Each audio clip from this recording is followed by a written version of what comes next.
So good morning, everyone, and thanks, Dr. Ahmed, for the intro. So as we are getting started for the day, so let's take advantage of the energy in the room and deep dive into one of the most exciting topics, which is registrations pathway and innovation in biologics and biosimilars.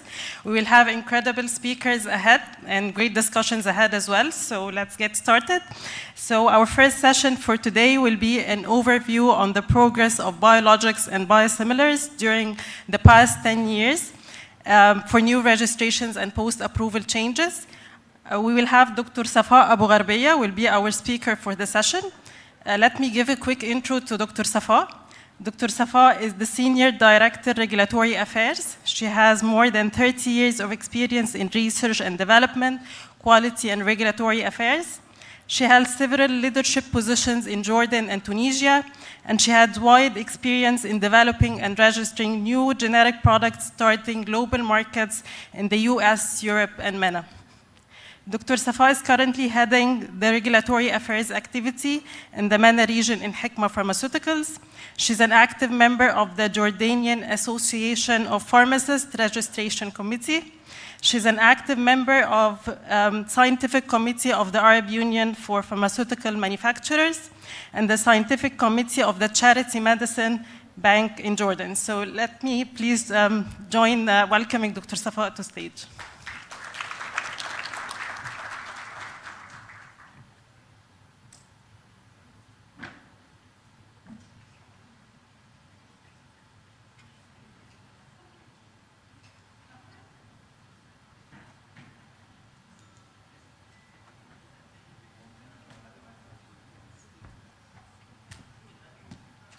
Good morning, everyone. Thank you, Dr. Yara, for the introduction, and thank you for organizers for inviting me on behalf of myself and of my company, Hikma Pharmaceuticals. I would really thank the organizers for this very important event. Is there the slideshow mover, please?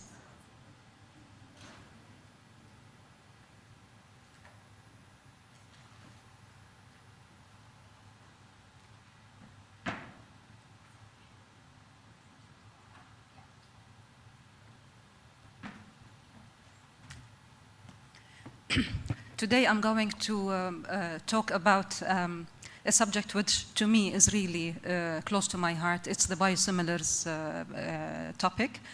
And I'm going to touch base primarily on two main points. One of them is the progress in the regulatory landscape in the region. And the other one, I will touch base on the post-approval changes guidelines and its impact on the availability of the biosimilars in the market. So without further ado, I would start by the first slide. And here, this slide summarizes the current regulatory landscape of the biosimilars in the region. As we can see, the maturity is good. So many markets, so many countries in the region, they have their own biosimilar specific guidelines. We can see like Tunisia, for example, they published it in 2018. Morocco, unfortunately, they don't have until the moment. Algeria, they were supposed to publish a draft in 2018. We're waiting. In Egypt, they published it in 2014. Then they revised it again in 2020. South Africa in 2014. Lebanon, UAE, Saudi Arabia, they published in 2010, then again revised in 2017, and Jordan, the country where I come from, they published it in 2015.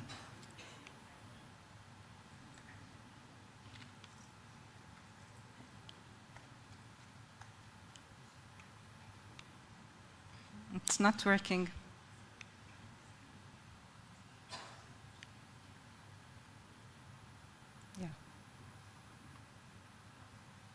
Okay, so let's have a zoom in on more specific countries and have a historical background. As you can see, back in 2010, in the North African countries and the Middle East, only Saudi Arabia had specific guidelines for biosimilars. Today, in 2024, 14 years later, we see how substantial the growth in the regulatory landscape achieved until the moment. So the countries in green, they all have biosimilar specific guidelines. Even the countries in purple, like for example, Oman, Kuwait, and Qatar, although they don't have biosimilar specific guidelines, but they refer to the GHC, the Gulf Health Council guidelines, which is specific for biosimilars. So things are progressing very well.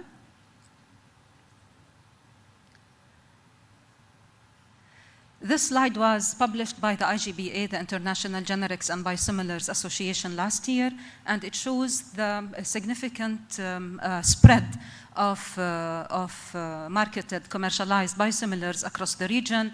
For example, in Egypt, we have now, up to last year, 81 biosimilars commercialized in the market. In South Africa, for example, we have more than 26. It's really interesting because 6-7 years ago, we were still talking about interchangeability, switchability, the acceptance of biosimilars by the healthcare professionals. Now, look, where do we stand? It's really a huge progress.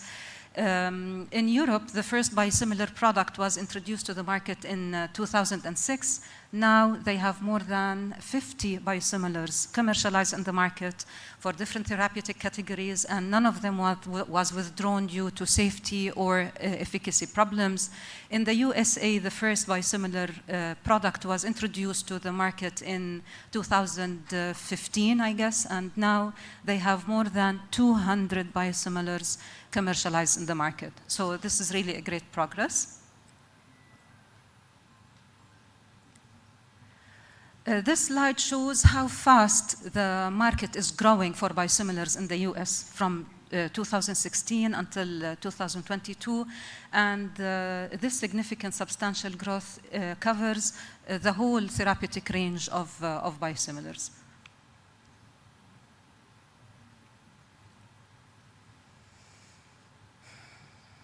So what's new? What's happening? What's the paradigm shift in biosimilars? Well, actually, as we all know, when developing a biosimilar product, we have to go through what we call as a stepwise approach. We need to do a head-to-head, very thorough comparability between our biosimilar and the reference biological product. And this stepwise approach involves thorough analytical characterization in structure-wise, physicochemical properties, the function, and which will be followed by the animal testing, then human clinical testing. So the overall very comprehensive comparability we refer to as the totality of evidence, and that what ensures the safety and efficacy of the biosimilar products. So what's new? What's the dynamic? The new thing is related to the non-clinical animal studies of biosimilars, and I will go through the recent updates in this regards. A detailed review of over 100 approved biosimilar products in US and Europe found that the preclinical animal studies did not provide any pivotal data for the approval process. In the latest WHO guidelines, were ineffectual on their stand on the elimination of animal studies as part of biosimilar marketing approval. Health Canada states that in vivo toxicological studies, the animal studies, are generally not needed. In 2023, last year, the US FDA, they published the Modernization Act 2, and that authorizes the use of certain alternatives to animal testing, again, including cell-based assays and computer models. It also removed a requirement to use animal studies as part of the process to obtain license for a biological product that is biosimilar or interchangeable with other biological products. More dynamics and updates in this regards in EMA. On the 30th of April, expected decision from public consultancy. They have published this concept paper, again, discussing the need for animal testing. MHRA in the UK no longer requires clinical comparability studies for all products given latest research regarding their lack of additional value to regulatory assessment. And this is mainly applied from practical point of view on smaller molecules of biosimilars. So things are changing.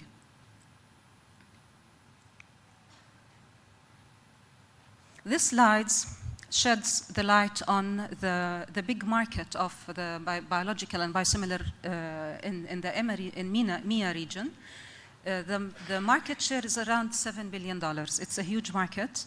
Currently, it is primarily dominated by biological originator products, as we can see from the blue columns. Nonetheless, the biosimilars are gaining their position in the market. In 2018, they took around 1% of the market share. That increased gradually until 2022 with around 4% of the market share. So we have an untapped high opportunity for biosimilars in the region.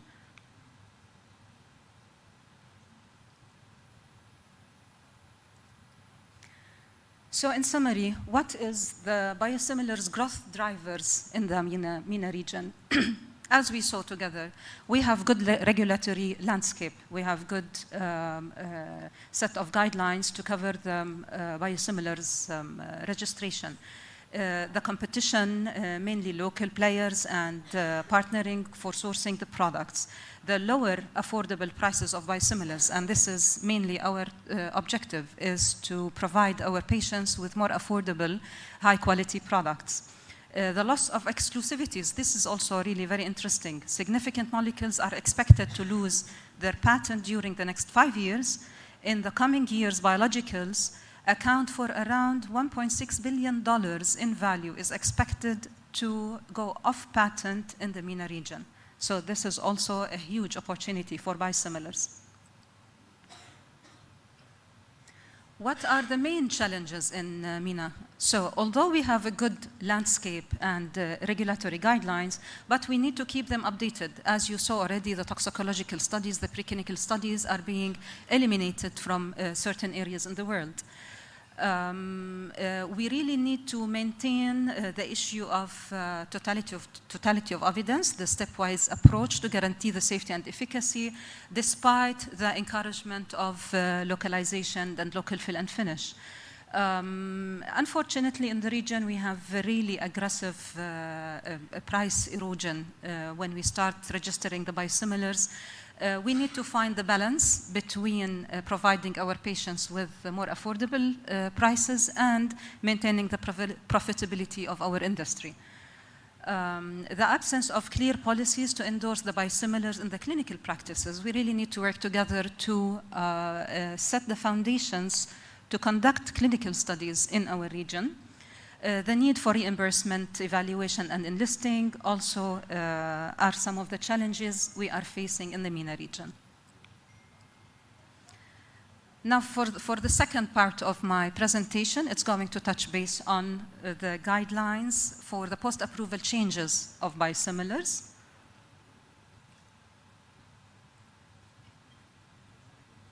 Actually, we did a nice exercise of assessing all available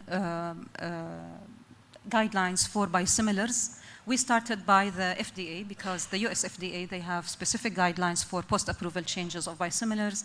Same thing applies on EMA, on the WHO, and we chose certain countries in the area, and we did a very thorough assessment for the available guidelines.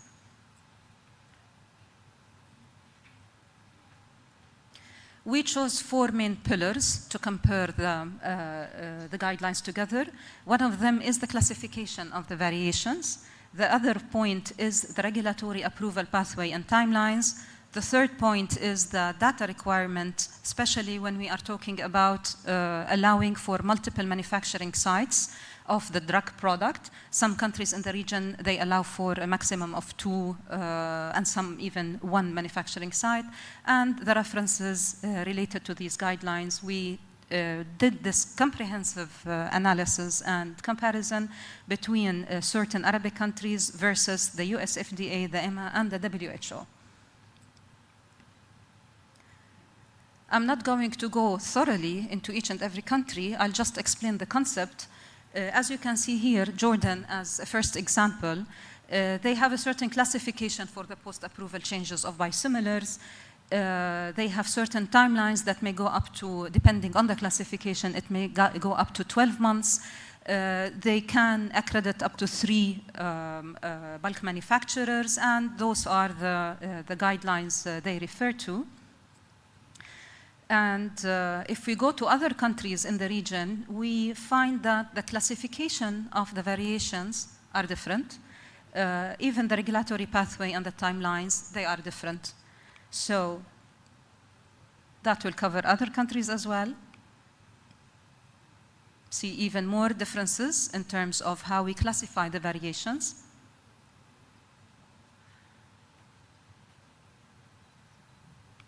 Okay, some of them will be do and tell, some will be no, it's a long process of 6 to 12 months. Okay.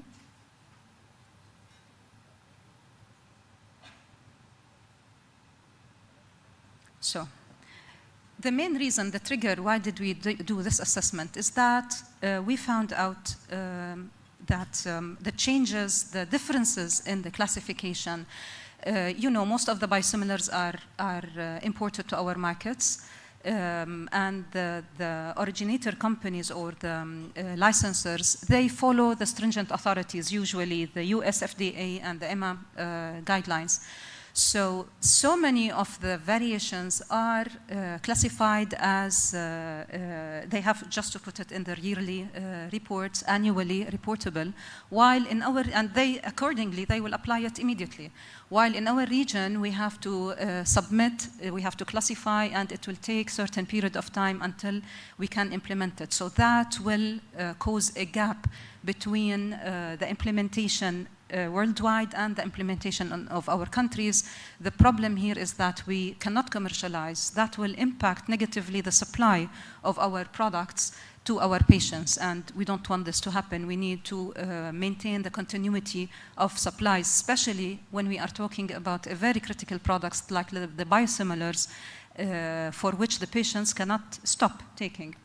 So, what are the recommendations accordingly? The recommendations is to implement more forcefully the reliance approach when we are talking about products that are US FDA or EMA approved, to rely not only during the registration, the first registration of the product, but also post-approval, during the post-approval changes.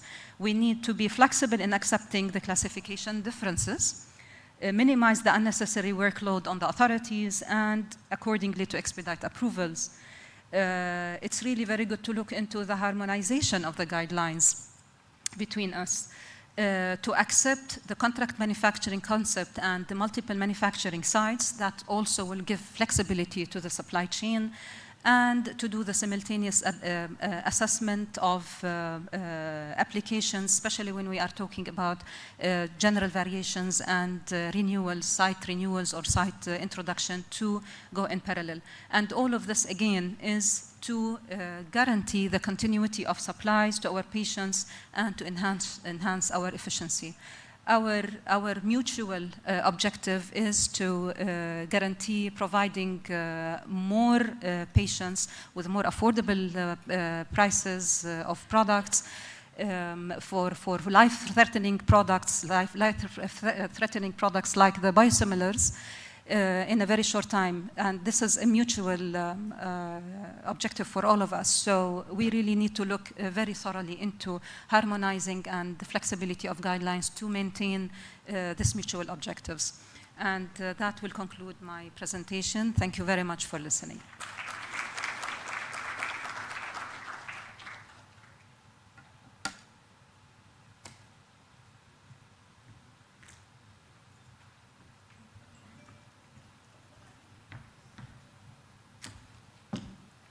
Thanks, Dr. Safa, for the excellent session and sharing your perspective for biosimilars.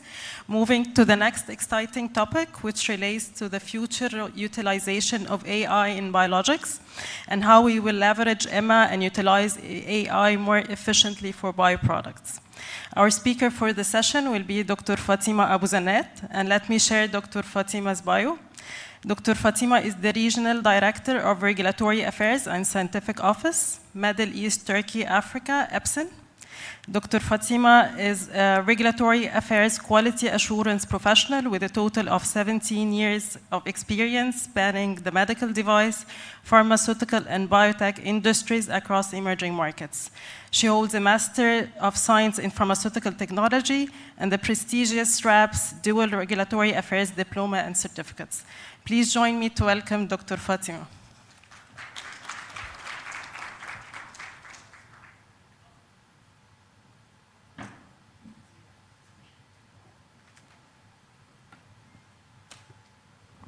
Good morning, everyone. I'd like to first thank the organizers and the esteemed excellencies and guests for providing me with this opportunity again to stand against you and present for you what we can do with the AI in the area of biologicals. So just some food for thought as we walk in our journey. Adaptability enforces creativity, and creativity is adaptability.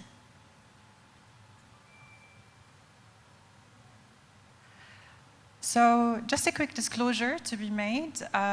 The opinions and views represent in this session represent my own. They don't reflect the ones of Ipsen, and I've got no financial conflict of interest to be declared. All right, so our journey would start first with setting the context and then deep diving into artificial intelligence in biologicals, moving into its utilization in clinical trials and personalized medicines, and wrapping it up with the regulatory evolution in Africa. Okay, so how about we agree on some definitions before we walk the journey of AI in biologicals, starting with some interesting facts about Africa. So Africa represents 25% of the global burden for the disease, and we have 3% of global healthcare workers in Africa. Less than 1% of global health expenditure is being done in Africa. And interestingly, there are more than 700 million smartphone connections that were expected to happen in 2020, and they did take place. So that gives us an idea about the technology adoption by the people and the infrastructure. And then we move to the African Union Development Agency, AUDA-NEPAD, which interestingly have actually put the regulatory policy framework for artificial intelligence in terms of a draft that other African countries can tap into and customize for their specific requirements. Then we go to our key strategic partner and player, which is the Africa Medicines Agency. So they are the ones that will be able to significantly impact the adoption of AI into the regulatory framework when it comes to pharmaceuticals, focusing on biologicals. Then how about agreeing on a definition for the biological product? So biological products, they are grown and then purified from large-scale cell cultures of bacteria, yeast, or plant or animal cells. They represent in diverse categories of products, from vaccines to gene therapy, growth modulators, monoclonal antibodies, and human blood and plasma. Then AI, the buzz of the town, artificial intelligence. So it's imitating the human cognition in terms of reasoning, learning, adaptation, self-learning, self-correction, sensory understanding. So, zooming into artificial intelligence utilization in biologicals. And if we just quickly look at the graph, we can see that the AI adoption in the pharmaceutical world was back into 2015, and then it exponentially increased until 2023. And there are two phases for the AI employment in drug discovery and development with focus on biologicals. Up to 2020, it was mainly about using it for repurposing the use of the drug. So basically, the product wouldn't meet its clinical and trial point, and therefore it will be redesigned again or repurposed for a different intended use and then put back into the registration process. After 2020, new products were actually being developed, so basically from scratch, new drug design, new drug discovery.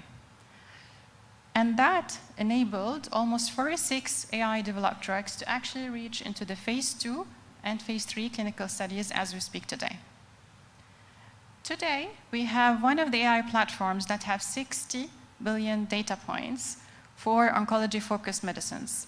And by the end of this year, it's expected to increase up to 100 billion towards end of December. And that's massive. So where can we use really AI when it comes to biological drug discovery and development? There are 6 channels where we can use it, starting by the target identification. So the AI will first understand the biological mechanism of the disease and then determine certain receptors or indicators to which a new drug molecule will be manufactured for it in terms of design. And that takes us to the second possibility, which is the molecular simulation. So because they are able to really understand the biological mechanism of the drug, they are able to predict eventually the shape of the target within the human body in terms of a protein receptor or a gene, and accordingly propose certain molecules to fit into the target. And not only that, but they're also capable of predicting the physicochemical properties of the product, the toxicity, and the bioactivity. Then the de novo drug design, where basically instead of going through the classical way of going through the libraries, understanding what has happened in the past, and then why were they not working, and then come up with the proposal, they are able of doing that through their system, which we call high molecular fidelity simulation, all within the computer system. So it decreases the load in terms of being able to reach to the expected structure of a new molecule. And then they're able to prioritize, let's say, the proposed options for new products in terms of their safety, their efficacy, and accordingly, you can better plan which molecule you will be further investing and moving forward with it. Last but not least, the synthesis pathway generation. So sometimes products might be safe and effective, but their manufacturing process is quite complicated. Given that they're able to understand how the product works, they can come up with different options of what we can do in terms of slightly altering the molecular structure of the product, so it remains safe and effective, but it facilitates the manufacturing process. And like any other technology, it would come up with its own pros and cons. I'll start with the cons. So the software transparency. Given that everything happens in the software, it's important to understand what logic was adopted by the algorithm of the artificial intelligence for the product. Because if we as industry or HA regulators are unable to well understand the mechanism of action, we will not be able to decide on whether this product in reality will actually be efficacious and safe. Then we've got the manufacturing processes and validation. Because it's completely AI developed, it might not be feasible to do it in reality. But we just learned in the past slide that it is possible that the AI can come back and propose different ways of doing things. So it's manageable. Then we have the AI algorithm limitations. So there is the possibility of data-driven bias, because what comes in will eventually generate the outcome. So depending on the quality of the information in terms of trials, in terms of publications that are put into the algorithm to process what we are looking forward for, the outcome can be influenced, or the quality of it might not be that high. And that brings us into the data privacy and security, because a lot of data is being put into the systems, it's being processed. However, it can be overcome by putting certain proper framework how to protect the data. At the end of the day, if the financial sector were able to manage that, I think we can also manage it in the pharmaceutical sector. Then we go for the cons. So in terms of drug discovery and development, if we look at the classical model of discovering a new product, it takes 10 to 15 years until we have a successful product in the market. And taking into consideration all the time, or the effort, and the cost. So what AI is capable of doing is that it provides us better predictability of the success of the product before the company starts investing it. and that's key. In addition, using it in preclinical trials, it can even better give us an idea about how the product will perform in clinical trials when tested in humans. So in a way, we are saving the public health. And because of its ability to understand how the disease function, and then where is the target, and what kind of structure we need, they are key when it comes for drug discovery in orphan and rare diseases. Because often the challenge with this business area is that the population of the patients is quite small, and therefore when conducting a clinical trial, sometimes you will not end up with meaningful outcomes. So with the support of the AI, at least we will be able to better target those patients. So, deep diving into the clinical trials in personalized medicines. So the AI can be utilized across the 5 processes of the clinical trials, from preclinical, design, recruitment, conduct, and analysis. Yet, they come with their own challenges when utilizing the AI. We start with the preclinical. So there is a little bit of limitations when it comes for the pharmacokinetic and pharmacodynamic data sets, because again, we will need to be able to understand how did the algorithm develop the product to be able to understand the expected profile of the product in terms of performance. Then when it comes for the design, so validating control arms can be a little bit tedious when it's designed via the AI, because you will need to properly understand the logic behind it, as well as the quality of data that is input into it to generate the data design for the clinical trial. In terms of recruitment, there might be challenges on what basis were the patients included or excluded, or the standard language. However, it can be overcome by combining the ability of the AI with the natural language of collecting the information from patients in clinical trials, and that would boost us. Then conducting. So when you're using AI, obviously you will have a lot of wearables, high-tech technology that the patients would be using, as well as the statisticians, the clinical scientists, and so on, and they will all need to understand how is this working, what to do with the data that is collected at the end of the day to make meaningful interpretations. Taking us to the analysis. So it does take time to build up the algorithm of the AI, because basically you will need to first input it with the clinical trials, with the literature, with the publications, with the patents as well, so that they are able of doing meaningful analysis and then provide you with an outcome that you can utilize moving forward. So what do we do? Do we use AI? Do we not use AI? And what can we do in Africa in specific? Remember, adaptability enforces creativity, and creativity is adaptability. So, how can we utilize the AI, leveraging its pros and managing its cons in the biologicals within the African continent?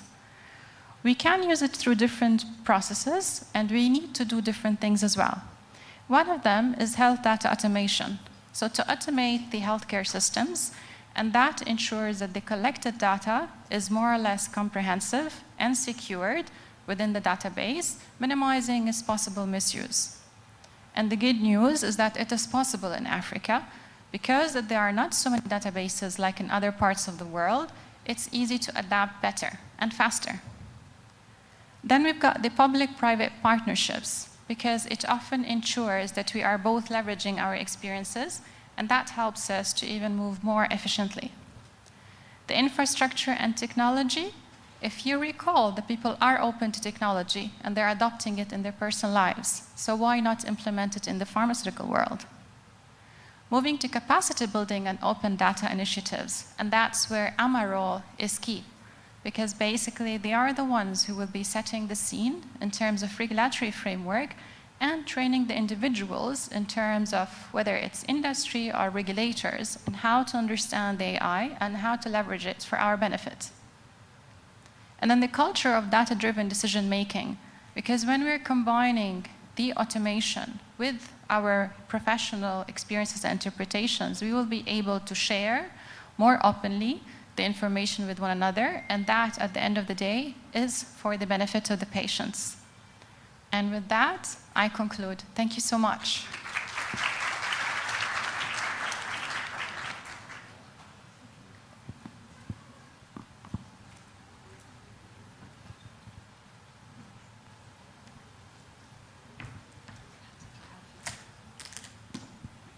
Thanks, Dr. Fatima, for the enlightening presentation. So let's welcome additional members to the panel.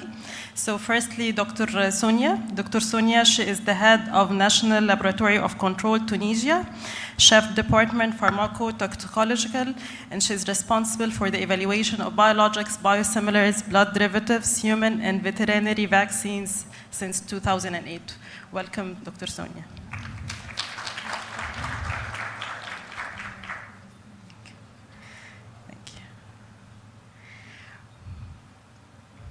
We will have Dr. Asmaa Ahmed. She's the head of the Biotech Lab at the Central Administration of Biological and Innovative Products at the EDA with 15 years of experience in the field of biological products. She leads a team of specialists to perform the lab different activities, including evaluation of the CTD quality modules and various biological products. So welcome, Dr. Asmaa.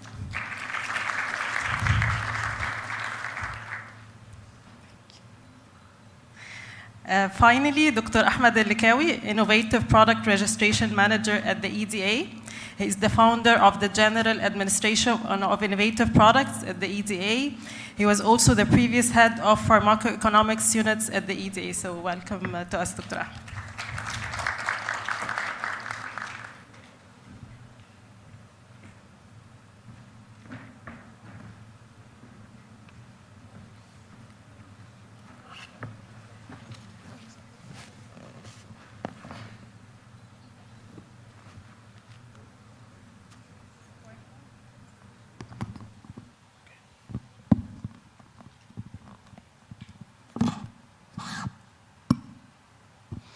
Okay, so to kick off our discussion for the panel, I'd like to start with Dr. Ahmed.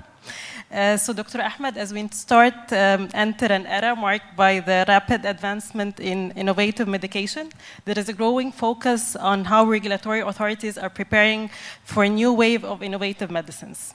Could you share some insights on how the EDA is preparing for this, to embrace the next era of innovative products and the steps the EDA is taking to adapt to these advancements? So, basically where we are today. Hello, everyone. Thank you, Dr. Yara, for your question. And I will answer this question from my perspective as I am the founder of the General Administration of Innovative Products in Egypt. As you know, we have launched the Innovative Product Registration Guideline in the second half of 2023. A local pharmaceutical company working in the Egyptian market can register an innovative product for the first time without having a reference. When we were preparing the guidelines, we were keening for putting a clear definition of innovative products. And finally, we have got the definition of innovative products, which are locally manufactured pharmaceutical or biological products that have never been registered before in local market or global market with an added therapeutic value over the registered products.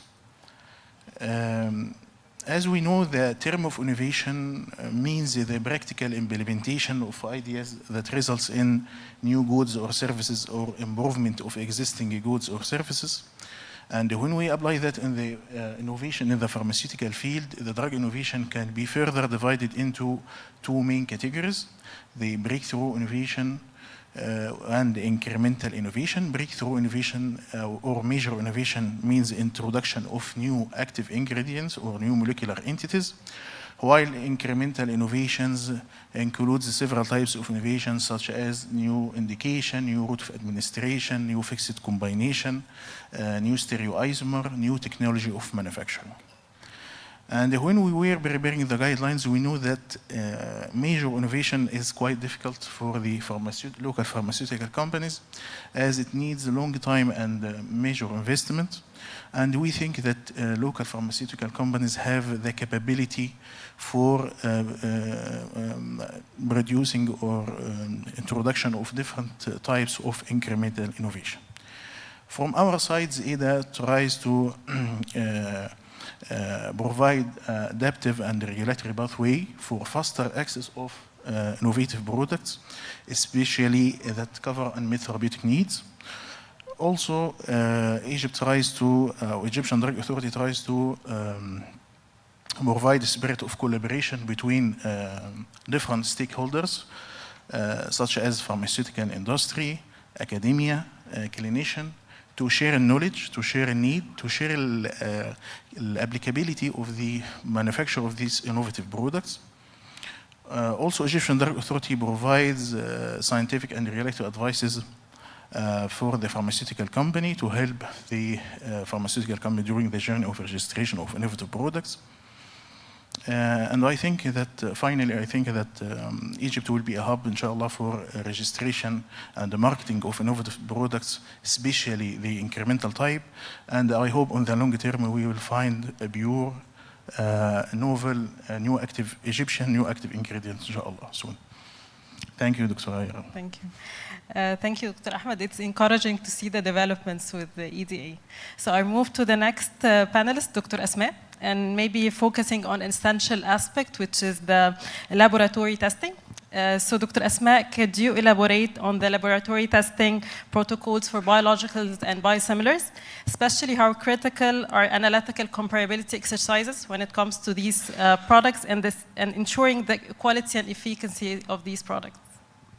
Oh, thank you for your introduction, and hello everyone. Thank you for inviting me to this important event. First of all, biological products are complex molecules essential for treating numerous conditions. So in our African countries, we face the burden of infectious diseases, HIV, tuberculosis, malaria, and also the chronic diseases like cancer and autoimmune disorders. So in discussing the importance of analytical comparability in biosimilarity assessment, it's critical to understand that this process supports the regulatory authority decision for marketing authorization of biosimilars. So to prove a biosimilarity of a product, it's really challenging process, and it requires thorough comparison between the biosimilar candidate and the innovator product or the reference product to demonstrate the structural and functional differences are minimal, and they do not have any clinical or non-clinical efficacy effect on the quality, safety, or efficacy of the product. So for the assessment of the analytical comparability, it plays a primary and major role in biosimilar registration, as the good and robust analytical comparability can determine the degree and the intensity of the preclinical and clinical studies that are required to be done. As already Dr. Safa said, when the world is moving to reduce non-clinical and clinical studies, depending on a good and robust analytical comparability. So for a manufacturer to provide an adequate head-to-head analytical comparability, first they are required to use state-of-art analytical techniques and methodologies that actually can detect the differences in the critical quality attributes of the molecule, the molecular structure, the glycosylation pattern, and the binding affinities. Also, the biosimilar exercise needed to be done on sufficient number of batches to address the inherited batch-to-batch variability inherited in any biological product, and also to give a statistically relevant results. The statistical approach itself that's used to establish comparability ranges between the biosimilar product and the innovative product, it should be scientifically sound. Also, the in-house reference standard, it should be standardized and well characterized against the reference product. So as regulators and assessors, they focus on ensuring that the comparability studies are well designed and the differences are addressed between the two molecules and they are scientifically justified. So for the different guidelines and protocols using used to analytical comparability assessment, we have WHO guidelines, we have EMA guidelines, and we also have our own country-specific guidelines like the Egyptian guideline for biosimilar registration, for example. But all these guidelines have something in common. They give general requirements. For example, none of the guidelines provide us with the exact number of batches required to establish a good analytical comparability exercise. They say sufficient number of batches, but how many batches are sufficient? Also, they do not answer some ultimate questions. I think every regulator and every industry want to know how similar should the biosimilar be? And also, what are the allowed limits of differences between the two molecules to be called similar? Trastuzumab is one of the oldest maps that are discovered, but till now, more than 20 years later, we have no WHO TRS, for example. We have no pharmacopoeial monograph to set a clear set of tests and specification for this molecule. So all I want to say that in the field of biologics and especially biosimilars, both regulators and industry navigate in vague territories where everything should be scientific, everything should be case by case, scientifically justified and based on risk-based analysis. So it's a huge point and a huge pain point for both the regulators and industry. So I want to say that we need to focus on our primary objective. Our primary objective and responsibility is to protect public health by establishing a good standard and high standard for biosimilar products and to strengthen the quality standards to build the public trust in biosimilar, which is really important because at the end of the day, you don't want to produce a biosimilar and no one will take it. Especially now when many African countries, and including Egypt, focus on localizing the manufacturing of the biosimilar products for many benefits, of course, to reduce the dependency on importation and to reduce the cost and provide the access to these life-saving medications. However, we need to know that achieving the goal of localization should not come on the expense of the quality. Therefore, EDA, we developed various strategies. I don't want to go there, but from these strategies, we want to be building capacity for EDA regulators through international collaboration and continuous training. We updated our biosimilar guideline and to provide details for the local manufacturers. We follow the stepwise approach with our local manufacturers and we provide scientific advice and held different workshops for industry to discuss the best practice for the biosimilarity assessment. Finally, I want to say that finding the balance between the desire of localization and providing high quality products is both the responsibility of the regulators and the industry professionals to ensure that we work in a quality framework. And I mean by the quality framework, not only adhering to international guidelines, but creating a quality environment for the local infrastructure that's capable to adhere and maintain the quality of these products. Thank you so much. Thank you, Dr. Asmaa. Very insightful, and we appreciate your area of expertise and the EDA approaches with biosimilars. So moving from Egypt to Tunisia, and Dr. Sonia. So I have a question. Dr. Sonia, we know that the biosimilar guidelines in Tunisia were established back in 2018. So could you shed some light on the challenges the Tunisian BOH is currently addressing in developing biosimilar guidelines for new registrations as well as life cycle management? Good morning, everyone. Thank you for making me participate to this subject because it's my baby subject. Actually, the guideline was set on 2018, and we created a specific PT committee on biosimilars, including multi-speciality peoples like pharmacokinetics, physicians, oncologists, and pharmacists to decide of the clinical part and quality part of the dossier. Actually, all what I heard from Dr. Asmaa is really interesting, but we have the challenge of registering not only EMA and FDA biosimilars. What about the others? You know, we have biosimilars coming from low and non-strength regulatory authority, and this is the challenge. Making the cost lower, having biosimilars available for patients is obligatory, going through registering biosimilar not only coming from EMA and FDA, because the price of EMA biosimilars or FDA biosimilars are still high. And we need to treat maximum people with these innovative drugs, with the needs of oncology drugs. So coming to how stringent and how we will deal with this kind of dossier. What is the number of lots? You will never find 10 lots, 40 lots, like EMA and FDA dossier. You will find 3 lots only, and you must deal with that.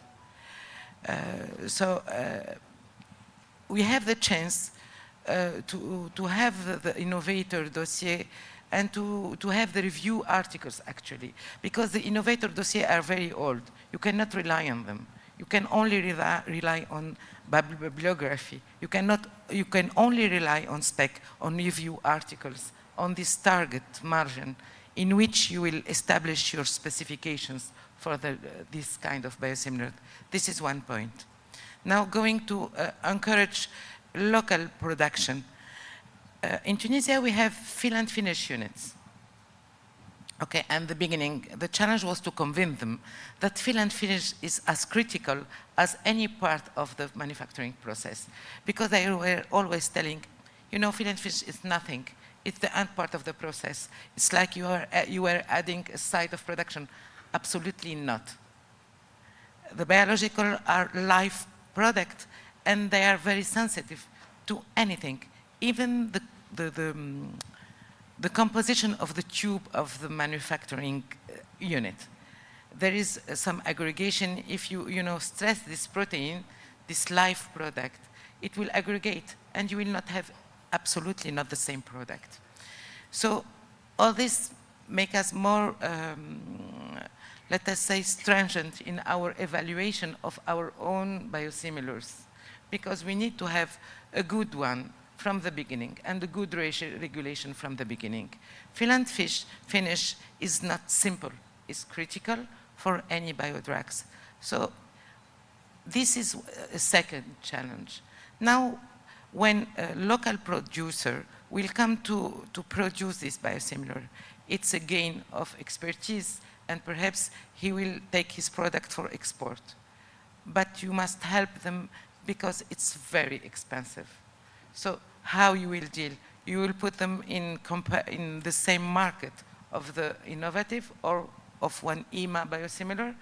This is really a big problem for deciding which will be reimbursed or not. It's easy for Tunisia because we are working with health product given by the Ministry of Health, and they are reimbursed. So we are working with tenders. Interchangeability in this case is systematic. So how to say it, it's specific to low and middle income countries. We are not working with the same kind of product with same regulation. We must have our specific guidelines, specific regulation, and going into deep in scientific advice, I think, to help them and to encourage them to have this manufacturing of bioproducts. Thank you. Thank you. Thank you, Dr. Sonia, for your insights. Thanks again to all the speakers for today. And as we conclude the panel discussion, I would like to invite each of you to share your thoughts on what's on the horizon regarding the BOH efforts to tackle challenges associated with biologics and biosimilars. Are there any upcoming circulars or key initiatives, anything exclusive that you want to share to the AfriSummit today as well? Additionally, and maybe to our speakers, from an industry perspective, any recommendation that you would like to share with us as we wrap up? So maybe I will start with Dr. Ahmed, if you don't mind. The big challenge, Dr. Yara, for the innovative products, as I said before, the introduction of a new molecular entity, as it needs a long time and high cost. And I think that when we launch the innovative product registration guidelines, this will encourage the local pharmaceutical company to invest in this type of innovation.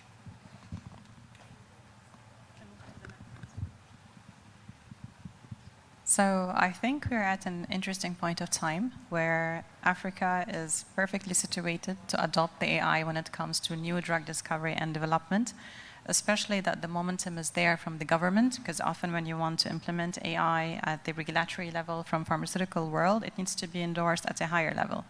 So as we speak today, actually, there were 3 countries that caught my eye while I was looking into the information. They have already established their regulatory policy framework for AI in general, not industry specific, and that's Mauritius, Egypt, and Kenya. So leveraging on that momentum and acquiring AI, and again, when it comes to the health data protection, which is often a concern in the pharmaceutical world, I would recommend to look into what other industries are doing, and especially the financial, because there is no other super confidential industry apart from the financial, and they were able to get it. So definitely we can do something in the pharmaceutical industry. Actually, I want to emphasize on the very important point that Dr. Sonia, Dr. Asmaa just raised, which is the localization. We know that most of the authorities in the region, they support localization, encourage localization, and they will give certain incentives for the industry to go localization. In case of biosimilars, the first approach is through the fill and finish, like what mentioned by Dr. Sonia a while ago. We need to be very careful at the authorities level to make sure that the quality of these fill and finish, almost ready products entering our markets are not intended copies, are not biomimics, as we say, and that will take us to the point of Dr. Asmaa, which is we need to make sure the head-to-head, very thorough analytical comparability is done to make sure that the product is as similar. We will not have it 100% similar. We know that an originator, biological, if you get now 2 different batches of the same biological product, you will not find them 100% similar. But we need to reach to a certain similarity level that will guarantee safety and efficacy of the products, along with encouraging the localization. Yes, I think we are so much interested in biosimilars now. The innovation is moving. We are on cell and gene therapy. We are now at 1 drug for 1 patient. So we must now establish our regulation for biosimilars and go more than that. Go to cell and gene therapy. This is perhaps the future for oncology drugs. And be careful to not be far away behind them, and be on do our framework for all cell and gene therapy, and be there to be in the same time to Europe, US, and everyone, because we can do it. So, and you inspired me with IA, you know. We are going to implement it in Tunisia. It's interesting.